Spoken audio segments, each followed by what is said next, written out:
A somber procession for a Pierce County deputy killed in the line of duty while answering a call for help from another deputy. He probably hit a mud puddle or hydroplaned, and the car left the roadway at the probably worst place possible. Tonight, the community mourning his death and coming together to support his pregnant wife and child. Good evening. I'm Essex Porter, in for Lindsay Sheldon.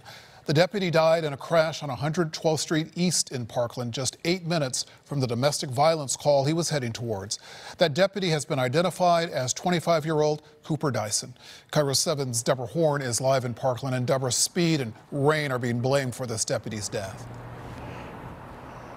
Essex, that deputy was headed, as you say, down 112th Street, trying to help another deputy, but he never made it.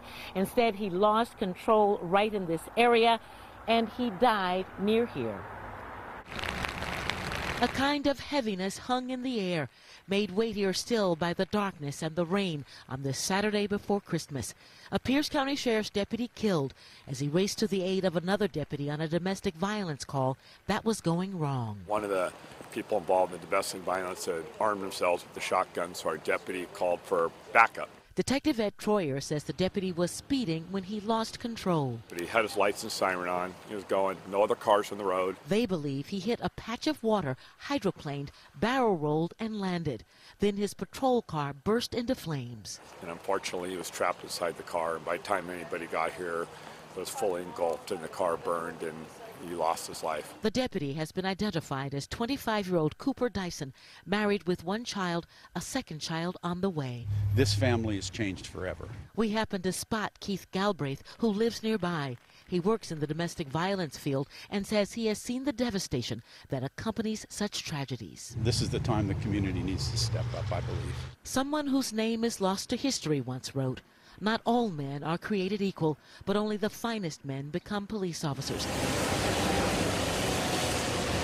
In this solemn procession, some of those men, and likely women too, accompanied one of their own to the Pierce County Medical Examiner on this leg of his final journey.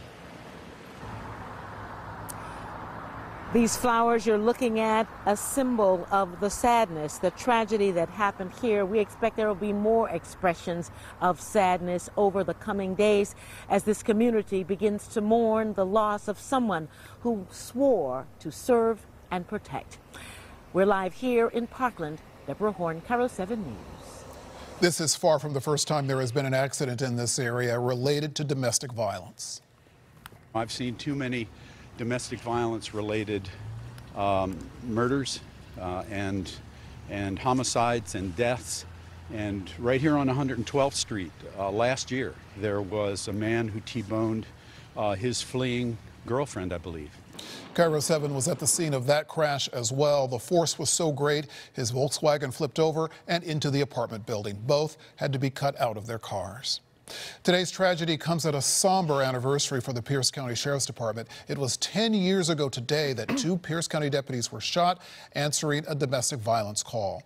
Deputy Kent Mundell later died from his injuries. KIRO 7's Rob Munoz shows us the impact it left behind.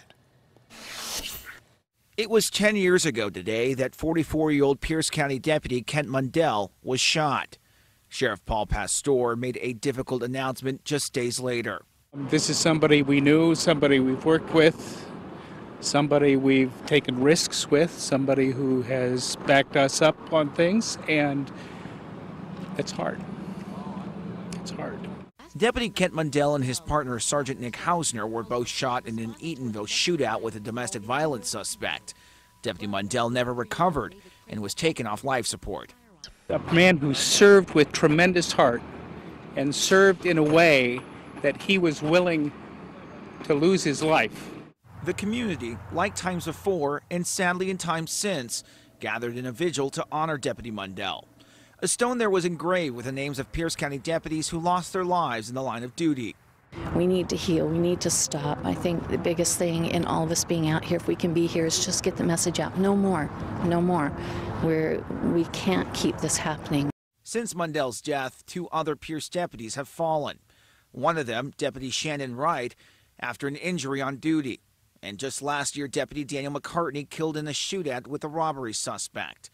But like Deputy Kent Mundell and today's Deputy Cooper Dyson, their impact left behind is strong. Rob Munoz, KIRO 7 News.